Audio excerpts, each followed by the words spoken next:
In today's video, I'm going to teach you how to use display capture in OBS Studio. Display capture records everything you see on a monitor, which makes it perfect for tutorials, walkthroughs, or showing full screen apps. Just remember, it captures your entire screen, including pop-ups and notifications, so it's a good idea to close anything private before you begin. Start by opening OBS Studio. When it loads, look at the Scenes panel near the bottom.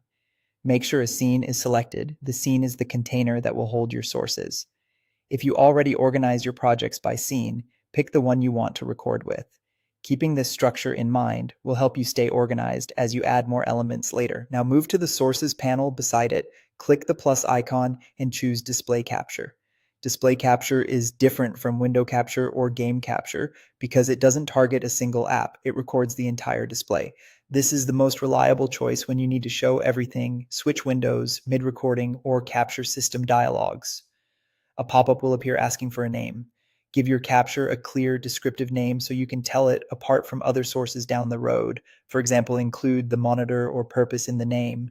Then click OK to create it. If you use more than one monitor, look for the display drop-down in the Properties window and choose the screen you want to record. Watch the live preview in OBS as you switch the drop-down. Pick the one that shows exactly what you intend to share, like your main desktop or a secondary screen dedicated to demos.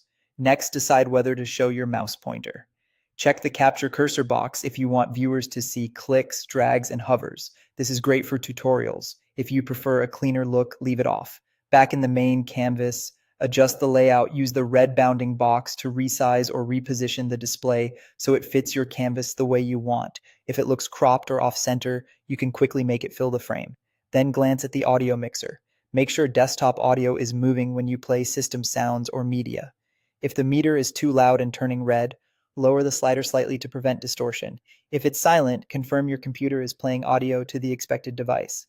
When everything looks and sounds right, click Start Recording in the Controls section.